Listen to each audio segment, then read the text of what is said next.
cops on me. On a mission to be champs since they let me free. Prepare for combat, my adversaries crumble. Face it, I got a reputation for damage. Busters get ready to rumble. They lock me in a cell, have me trapped in a living hell. Though not guilty, I'm still in jail. Brother, I serve my time like a soldier. Maintain composure. My shadow boxing, a fight to the death. Busting boulders, every boxer with a pair of gloves. Best give up love. Here's a man from the makings of a thug. A lethal weapon, mind sharp. And in my heart, there's a wish to shake the world with the flurry of my black fist. Now once a high school dropout, now I'm the $1 million champ. Who's the next to get knocked out? Straight out of Brooklyn, I'm worldwide. What's going on, everybody? Another episode of Cheap Seats Box Show. Answer here with JP. JP, what's up, man? Man, let's have some fun. All right, first things first, follow us on Twitter at Cheap Seats Box, iTunes, and Stitcher. Rate, review, and subscribe. You can be the next unofficial sponsor. Email the show, cheapseatsboxing@gmail.com. Questions, comments, anything like that, we will get back to you. Welcome to all the listeners. It's everywhere, on pretty much every platform, and including one more. Man, it's on Zoom. That's it. That's old school, baby. And Walkman. Yeah.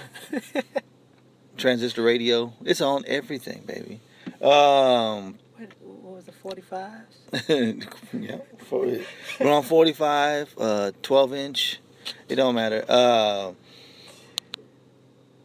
want to give a couple shout outs real quick. Because a couple guys helped me out, because I've been helping these guys on the main event get their show on iTunes. So go ahead, check out the main event out of Lubbock. Check those guys out. I helped them out. And then always getting support from people like Vince at Taylor Tape and the Sunday Puncher podcast helped us out. Of course, Neeson helped us out, retweeting the show. And of course, our guys at the Boxed Out podcast, Mo and Miguel. Those motherfuckers are always down. They always is retweeting the show and pushing the show. Ours. Thank you. So we appreciate that. So give Boxed Out Podcast a listen. Guys, if you haven't done so yet, do it. Last weekend, the action has been hot and heavy, and it will be this weekend as well, where the only action was fights that JP will not acknowledge happened. Goddamn right. The dog needs to be euthanized, it looks like. And the ghost, they caught him. They finally caught the ghost. You know when you see ghost hunters and they never ever catch anything? Dun, dun, dun, dun. David Peralta caught something. He got him. David Peralta upsets Robert Guerrero with a unanimous decision? I think it was split. It was split. Yeah, it was split decision. Damn, I just said that I saw it. Fuck out of here. I don't know that shit. You see how I did that? You see how I just lulled you into acknowledging? And this is not what I said. The ghost of the ghost is showing up. I mean, this is him. This is who he is. I mean, he's got more heart than anything else left. And unfortunately, you have a lot of heart. That just ends up to be a lot of pain and all he had a lot of heart those last few years, and you don't want to end up like that. You know what I mean? Yeah. Now I acknowledge that I saw that shit. Fuck. Okay. It's a culmination of a few things. One, what happens when a fighter is surprised by another fighter? Because he was talking about he didn't have any kind of footage on the guy. He didn't know him, and he shows up, looking 6'2" and 190 pounds. Yeah. So that's one thing. So he had the element of surprise, quote unquote. But if you're the better fighter, that shouldn't matter. If you're smart and you're prepared. Two, something that we've talked about for years.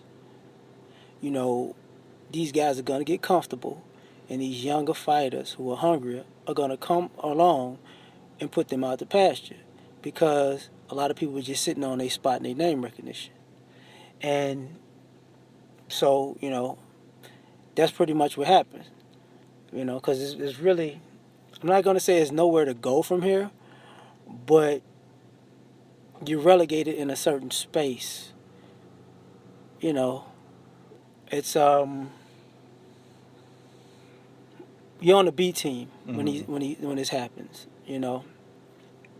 So you got fighters who have good names, well known, but now they're this is close to journeyman status. Mm-hmm. You know, and I mean, is it you could? I think the mental capacity is there, and I shouldn't, because we don't know too much about Peralta. Is you got to give him credit for winning, for coming, showing up, whole other country, handling his business, and at the same time, you got to ask, okay, when it comes to Robert Guerrero, is it that time to say, you know what? My best years are behind me, and I might not be like Bernard Hopkins, because it's not the ghost of the ghost, but it's also the ghost of speed and skill. Yeah. You know what I'm saying? I think his mental capacity is always there, but I think that the hunger is a ghost now. I think the speed is a ghost now. I think that the drive is a ghost now. I think it's just like you said with Ali, all heart. But heart ain't gonna win you fights, unless you got a plan like you got them hands like George Foreman and a plan to take the ass whipping.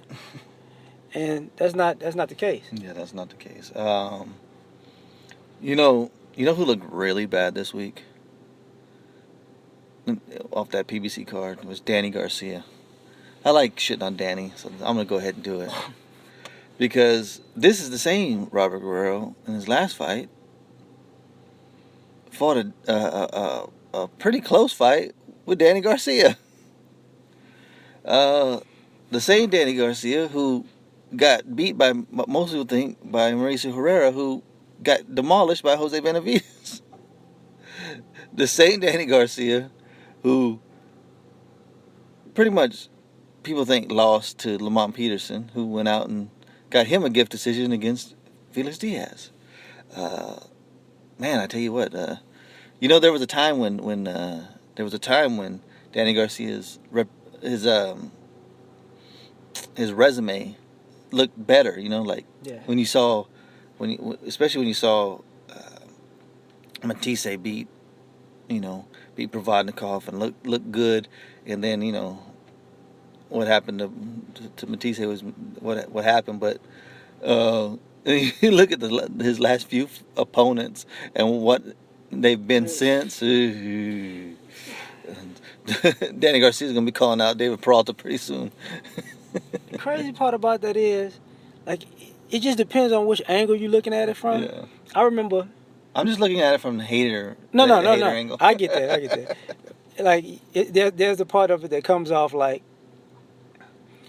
he peaked with Matisse. He may never get that back because he never pushed himself after that. He never challenged himself after that. Because, in all honesty, when he was taking on all comers like that, if he would have kept doing that, he would have been a pay-per-view star in boxing right now. Because of the competition at 47 or at 42 at that time, you know what I'm saying?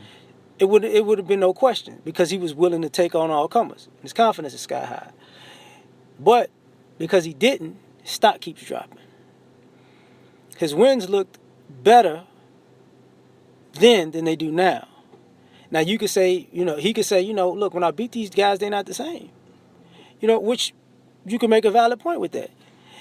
And at the same time, you could look at it as, I remember going back a long time when Floyd Mayweather had the interview against Arturo Gatti, when he was like, I'm gonna demolish him. And I was asking why. He said, well, see, he got the belt, but Costa Azul is really the champ. He beat a nobody for that title. That ain't really his title. Y'all put him there. He a paper champ. So at this point, some fighters could look at Danny like they're like, you getting held up right now. It's not to say that you are not a good fighter, but it might be your confidence is sky high, but your best years are behind you too. So he's in a catch-22 because he hasn't really pushed himself as of late, and we don't know if he ever will. I mean, he might have tried to get fights because he's a quiet guy. Yeah, you can never rule that out. He might have tried to get fights with big name opponents. I know he tried to get the Pacquiao fight too. Who? Danny? You turn it down. Yeah, well, right. I'm bugging. But, you know, until he actually put some... Because the Peterson thing, the Herrera, like, okay, gift, Puerto Rico, we get... It's not right, but we get it. Business, right? The Peterson is like... You won, but you got your ass whooped. Yeah. And when you got your ass whooped like that, then you go. I know people at home, those other fighters. You know what? I can kick your ass. So that one is like, that's what gave Ghost the idea. You know what? I could take this guy. That's what I'm saying. And then you look what Robert Guerrero looks like he has left, and it's like that's a bad look. And then, like I said, I'm just hating on Danny because it's fun to do. That lets us know he's a star. Because when you love him, then you hate him, okay? It's all love. Matter of fact, can I pause for 1 second? Let me give a shout out to all the boxers that we love and hate, because without you, we would have no show. So we just talking shit. Yeah, that's all right. Alfredo Angulo. And moving on to the next topic. Loses to Freddie Hernandez. And I think Angulo was at a disadvantage because obviously they put some quicksand in the ring, because if you saw the way that the feet were moving, I think that was unfair. And then making him wear ankle weights around his wrists, I think it's just bullshit. I mean, it's hard to win fights when your hands tied like that, man.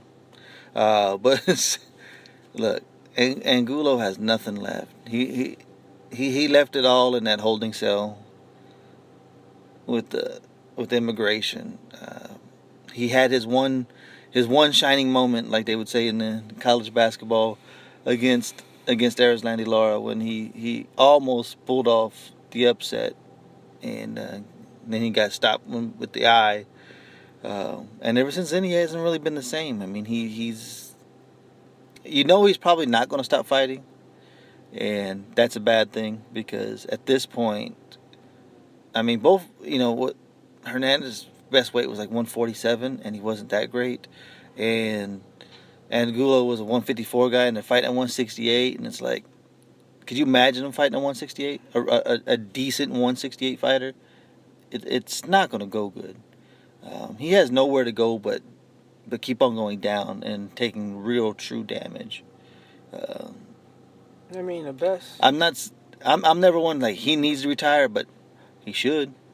If he wants to keep on fighting, that's on him, but he should.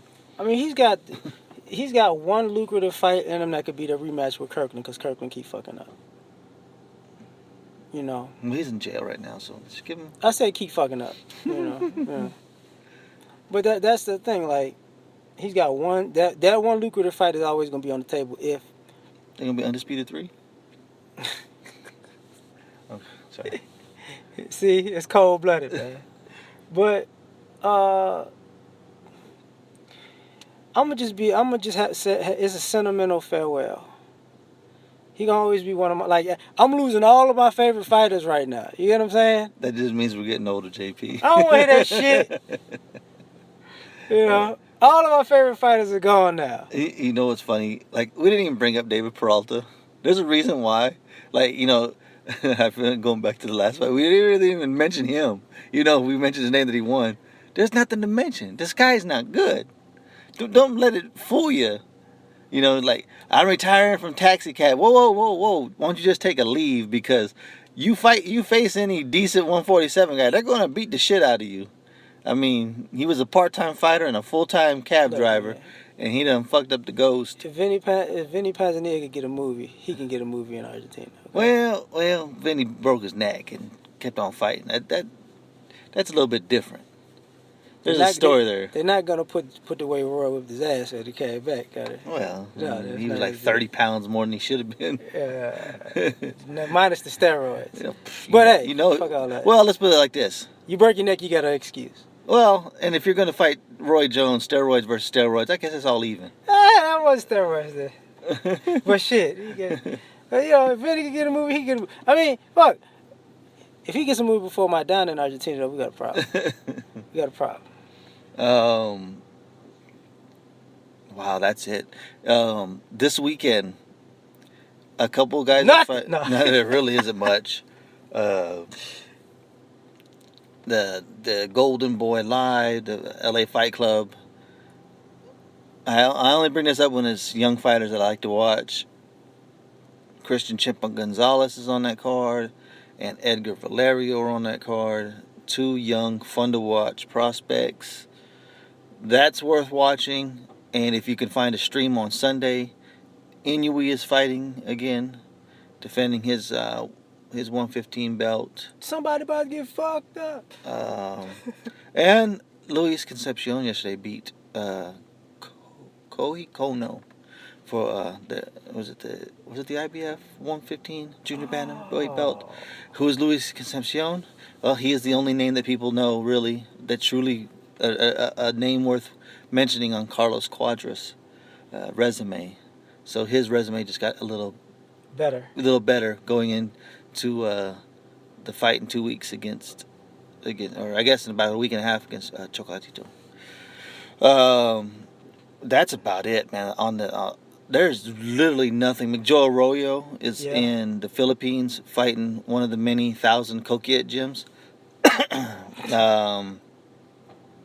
And that is your weekend's card. Is that PBC this week too? There's a PBC card. Darwin Price. Yeah. He had a good show in the last one though. He's on. Yeah.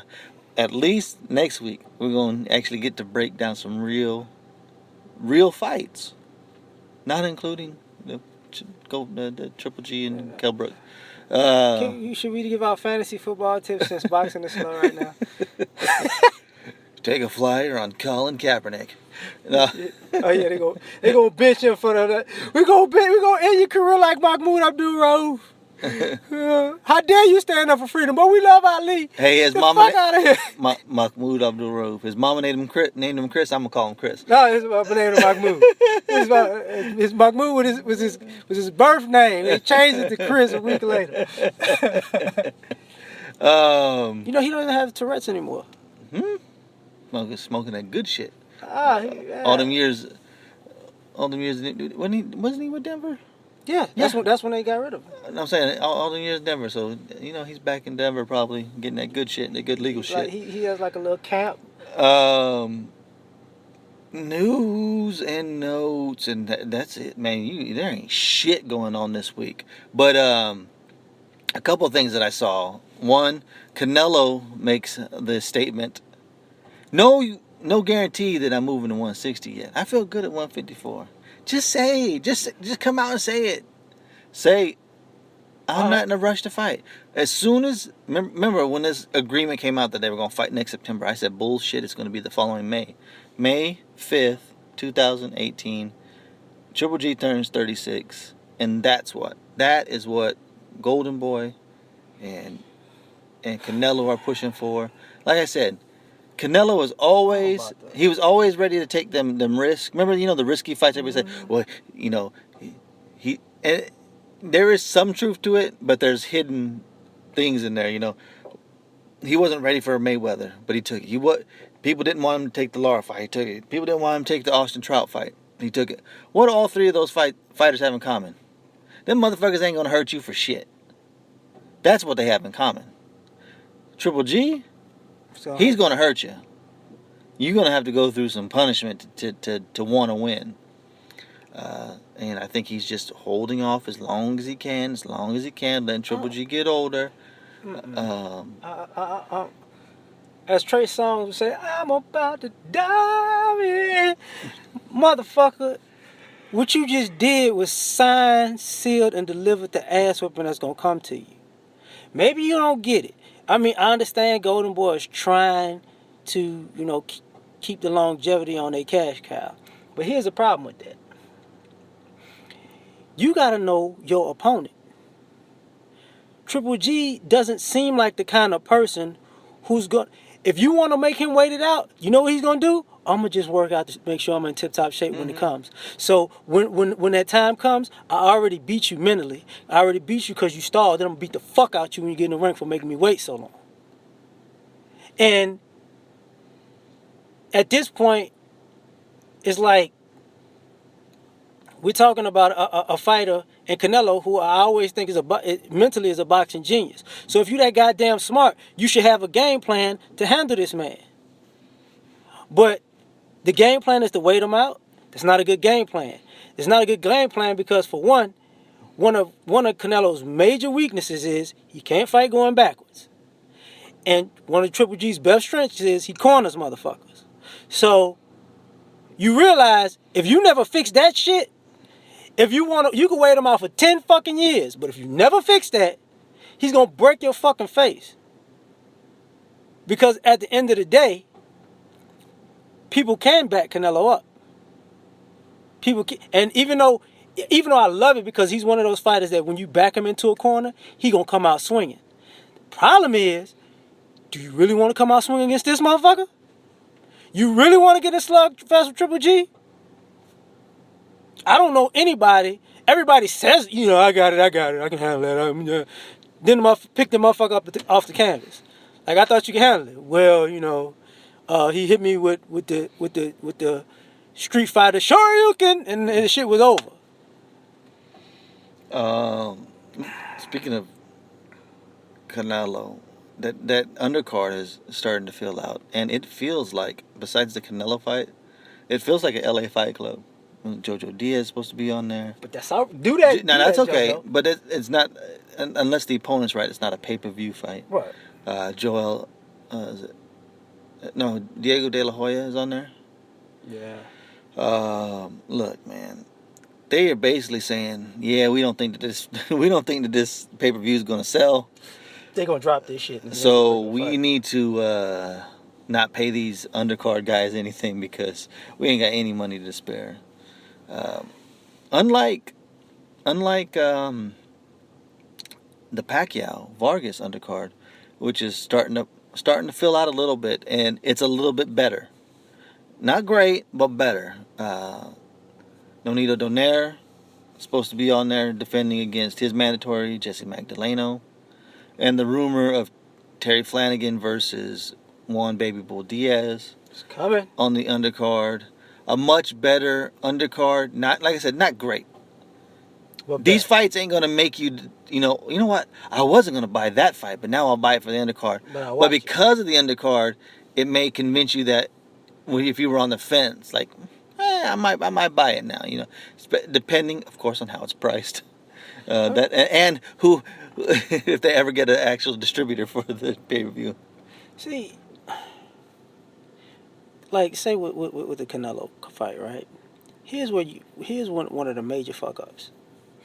When you push back the fight that far, there's no reason for Triple G to show up to watch the fight. Mm-hmm. There's no reason to build the animosity because all of a sudden, I'm good at 54. So he don't even have to show up. You don't even get that look of coming to the, like, you said, we don't fight for belts, right? We kind of figured out that you don't fight for belts because you gave this shit up. It took a day, right? Yeah. But you made that whole speech because he was able to be at the fight because of the build-up. You killed the build-up. So no matter how you like it, this is not Mayweather-Pacquiao. This is not a fight that everybody's gonna say. Everybody wants to see, because the difference between that fight and the model that they're trying to take is this. Mayweather tried to make the fight once. Pacquiao tried to make the fight once. So it wasn't like they both necessarily ducked each other. It was like, motherfucker didn't agree, I got to move on. Oh, this motherfucker didn't agree, so we got to move on. So the fight was still, fans knew that, these motherfuckers going to have to do it because they tried 2 other times. This shit just says, well, yeah, this one says you got one guy trying and the other guy like, eh. Yeah, like all the time. So it's like, what the fuck? Even though we're gonna fight in September of 2017, are you? I already said that wasn't gonna happen. Even if you fight 3 times, you think they're gonna fight in December? No. They gotta maximize the profits. But they can't maximize the profits like this. May 5th, 2018, because the Cinco de Mayo weekend. The Saturday is actually May 5th. It is actually the day There is no bigger one day to do it than that. You will actually get everybody there in Vegas for that fight. The question is this. For Cinco de Mayo, right? Mm-hmm. From this point to that date you're talking about, are there other fighters that Mexicans especially would rather watch than Canelo that could be at that spot by that time? By that time, probably not yet. Besides Triple G, Mexican style. I mean, I don't know, man. He is who he is. Canelo is. All of a sudden, he used to be a risk taker. Now he's a businessman. You know, it's kind of the. Not even trying to be a dick about it. It's kind of the Mayweather thing. When he was young, he'd like to take the risk. When he got older, he wanted to be a businessman. This fight has to make sense financially. It's like you were saying, like when you were saying, Arturo Gatti, he's not even the world champion. The world champion is Kosher Tszyu. Okay, well, who did Mayweather choose to fight? He didn't choose to fight the world champion. He chose to fight the guy who's going to make him the most money. So in other words, he took that approach as well. Like, well, there's the risk, there's the reward. Well, I'll skip the risk and take the reward. And you know, when he was younger, you know, when you had the Diego Corrales fight, everybody's like, that's a risk. Jose Luis Castillo, that's a risk. And then once those things happened, it was like, okay, now I'm a businessman. Especially once he made it up to the Oscar route. And it seems like that's where Canelo's at now. I'm gonna be a businessman now. Now I'm a businessman. Before I want to take risks, now I'm a businessman. Now I gotta do what's best for me. The biggest risk is there. I'll get to it when I get to it, when it makes the most money. That's scary. You know, because when you compare the two, that's scary to me because of the age. Because I think using that comparison, Floyd took risks at that age that he's at. To older than that, you know, I'm like, dude, take it. Go he for did, it. And people will get on that, but I would say that they're pretty close to the same point in their careers, though. Yeah. Age-wise, no. Career-wise, yes. Multiple division champions. Now box office attractions. Right. And let's be honest, Floyd is going to be 40, and if he wants, he can still come back, and he'd still be one, if not the most difficult guy to beat in boxing. Canelo's not going to have that. Once he gets to about 34, he's going to be done. The guy's been a pro since he was, 16 years old? By the time he's 34, he's done. You know, he's 26 now? That's 8 more years. You know, now if you think about it, Floyd had about that 8-year window where he was businessman. Yeah, it's not that far off, I don't think. Age-wise, yeah, it's because you're like, well, fuck, he's in his prime. Yeah, he's wasting his prime on being a businessman and not taking the risk and not going for glory. So many fighters, that's what they want anymore. They don't want that. They don't want the glory. They want the riches. And you know, which is part of our other topic is, you know, do fighters fall off or are they full? Yeah, and we've talked about this, and you see it all the time. Once they get the money that they were always searching for, you know, when they started their career, you know, they had a love for it, but they also knew it was a means to an end. This is the way to get out of poverty. This is the way to get my family up and out of the hood and all that shit. You know, it's like we say, you've seen it with NFL players. Yeah. There are NFL players who hate the game of football, but knew it was a way to get them and their family out of bad situations. They get to the pros, they get that big contract, and then they're shit. But they got their money, because that's what they wanted. Right. And you're getting this now in boxing. With the paydays going up, and we'll see how long that lasts, because the paydays, again, it seems like they're starting to go back down. Which will help boxing, especially for us fans. It's going to help us. But you know, these guys get their millions and millions. You know, it's like we said, Marcos Maidana, he hit his number. His number was like, oh, 3 million? That's all I need. I can live like a king in Argentina. We done. Well, then there you go. We done. And I'm not going to hate on anybody for that. Actually, I'm going to praise a guy like Marcos Maidana. Because he's like, okay, I took my risk, I got my reward, and then I left. He didn't stay in just to be a businessman and to make money. And a lot of these guys, that's what they do. You know, well, I'm just going to take the easy way out because I can make almost the same amount of money doing the easy way than I can taking the risk. Okay, right. Well then that's why I'm going to crush you. You know, I talked to somebody on Twitter about this, and they were like, this was the Cotto thing. This is when the rumors of Gamboa, and there's been everybody. You know, like it's been Bradley and freaking who else was it before that? I mean, it's been and Marquez, and somebody says, well, the career he's had, he has that right. He does, and I also have the right to fucking kill it, because that's the shit that kills boxing. Because these young guys, they do what they see. They see the guys at a certain level behave or manage their career in a certain way, and they're like, okay, well, I'm going to do the same thing. They don't want to put in the work that the others did to get to that point. They just want to get to that point as fast as possible and as easy as possible, and then they can control and manage their career. And it takes away that desire, that daring to be great. Say what we can say. If you hate Kovalev or you hate Ward, it doesn't matter, because you respect both of them, because they are taking a risk and going for glory. Right.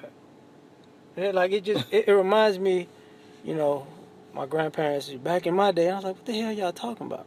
But then, as you get older, you say small things to yourself, like you go to the grocery store. God damn, a Snicker used to be 50 cents, and it was like twice this size. You know, a bag of chips, the 25 bag of chips wasn't 50% air back in my day. You know what I'm saying? And you sitting there thinking about it like, this is the shit they talking about. You know, you see oh, well, I could do this. Well, dude, no, you dog. Really? Because, and don't get me wrong, like, I like, for all the fighters and who are like, man, I got to make a living. I want you to make a living. But if you think I'm hating on you, no, I'm hating on the fact that you fucking up people's money in the future. Because what's happening is people are taking easy out. So the next generation takes easy out. So the next generation take easy out. So what happens is the fans are not as into the fights anymore, because fans know, they gonna bullshit me and drag this shit along for 17 years, and then say, oh, we got the super mega fight you need to come out for, and everybody like, man, fuck you. You fought 36 cab drivers in a row. Now you ready to fight? I thought you was a professional. Hey, leave Robert Guerrero out of this. You know, it's just, but it's for real. You know, that's like, you know, we hear, okay, that's like the Texans playing the high school team for 14 games straight in the NFL, and they say, we about to go to the playoffs, baby. We're gonna give it to the Patriots, and everybody like, really? Yeah. You really think you're gonna win? That's what got you ready for it. Yeah. That's the whole thing, man. It's like this is the only sport where you can pick how you want to win a championship. You know, every other sport, you got to do what everybody else does to win a championship. Win. It don't matter what teams are there, because the teams are there because they made the playoffs. Mm-hmm. You can't just say, you know what? I know the Jacksonville Jaguars didn't make the playoffs, but they got good young talent, and they're an up-and-coming team. They may be one of the next great teams. That's who I'm playing for the championship. No, you can't do that shit. And that's what you get in boxing all the time. I mean, that's the same thing. Oh, this the next young guy. He's going to be great. Okay, that's awesome. Let's wait till he is great and then take that fight. Let's not try to get him before they're great, because then you can say, yeah, but when I fought him, everybody thought he was going to be good. Well, that's fine, but he ended up not being good, so it really didn't do shit for your career. It didn't do anything for your legacy. All it said was, you took a payday. And if you're going to take a payday, just say, I'm taking a payday. Like, you know, almost every fighter has done it, but most of them like to work to get to that level. These guys don't want to do that work. They just want to get paid. You know what? And giving a compliment to somebody that we talked about earlier, because I saw an interview he did last night. I got to get his compliment to Floyd. One dude asked him, Berto, for real? He was like, What do you, Burroughs, B minus fighter? That's the one you're gonna take? Yeah, fuck it. You know, shit, I didn't beat everybody else that I need to beat. Fuck it. And at least when the motherfucker said that shit, it wasn't like he was like, you know, let me, you know, you don't understand. Is that he just said, yeah, you know, maybe this, who else you want me to fight? God damn it, like really, who's left? But these other fighters, they, you know, man, look, man, he beat. Listen. He's the Pac-Man champion in San Francisco. He also, he won a WWE title in the arcade in New York. He beat up 3 cab drivers in Philly. Now, to you, that doesn't seem difficult. But I've been to Philly. That shit is very difficult. You know, so you don't know who you're fucking with right now, okay? He's watched Rambo. He's memorized the whole movie. He can do all of the moves. Like, this is the best you got? What about the dude that's standing over your shoulder that could slap the shit out you right now for this? Well, who is he? The dude that we want you to fight, motherfucker. Your biggest risk right now. Your biggest opponent. Who's he? I never heard of him. You lying son of a bitch. You heard of him. Well, you know, the fans don't want to see that. No, we are the fans. We do want to see that. Fuck is you talking about? And under, you know, as the streets would say, we not crazy. You just got us fucked up. Yeah. You know, like, But what's gonna happen next? That's the big question. What happens next? Because if you play this this shell game, eventually people gonna stop putting money on the table. Because we don't give a shit, you know, what ball is under the shell. Because it's never gonna be the real deal. You know, it's always gonna be a trick. That's why, to a degree, we slam the Canelo Triple G thing, because it's a trick. That's why we give so much respect to the Kovalev Ward thing, because it's not a trick. Mm-hmm. You know, they told us what they was going to do up front. They gave us a little shakiness, but, you know, but they set it out. They followed the plan. They handled their business. They did it. This other shit is just like, really? You know? And one thing we've complained about consistently, fighters, especially in certain divisions, you have no reason not to fight the best. Some divisions are so fucking loaded, it makes no sense. Mm-hmm. And some divisions are so top heavy that to keep yourself relevant, you can only fight those top 4 or 5 guys. So it's like, really? You can't even make this shit happen? You know, y'all gonna keep playing? And all of your dreams of getting your family situated, your kids places, to take care of the people who took care of you in your life, to have a team that's winning, all of those plans gonna crumble. Because, you know, nobody's gonna believe in your actual aggressive dream chasing. Everybody's gonna say some bullshit.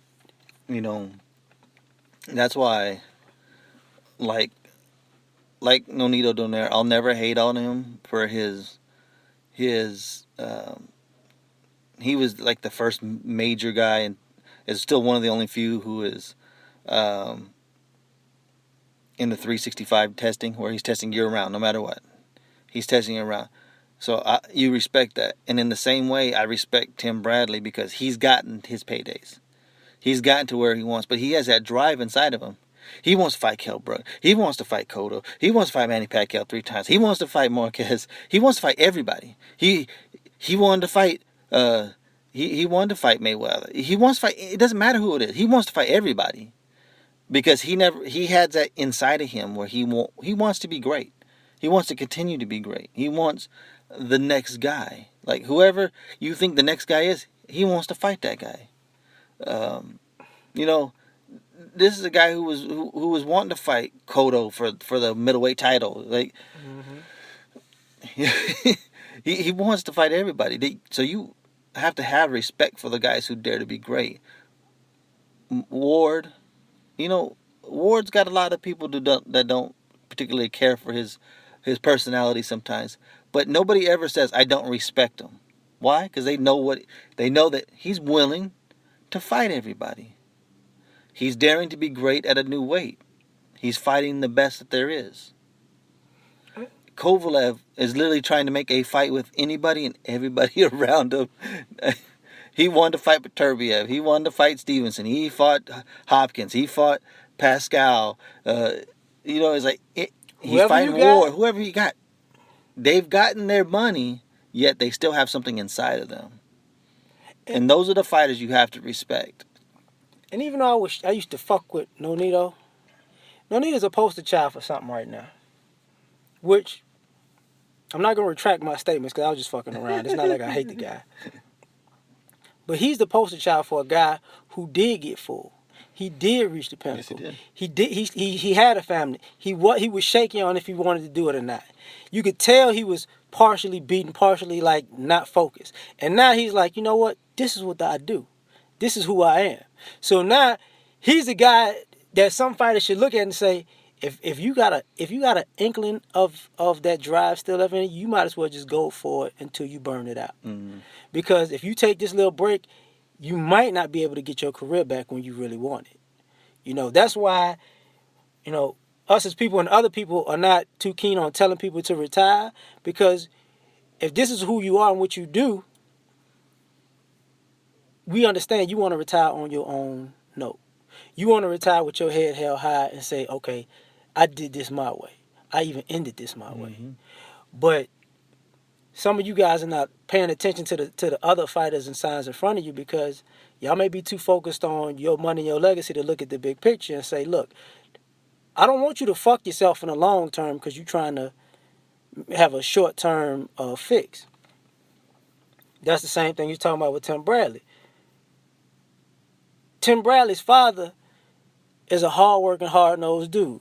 So Tim Bradley wound up being a hard-working, hard-nosed dude. So it's like he's the splitting image of his father. Okay, yeah, I got $5 million. That's nice. That's nice. Who's next? Mm-hmm. You can say the same for Robert Guerrero. Yeah. He made his money. He ain't got the skills, but he still thinks in his head, I can fight with this guy, I can fight that, and still wants to. Danny Garcia was one of the big names. He wanted to fight him. He fought him.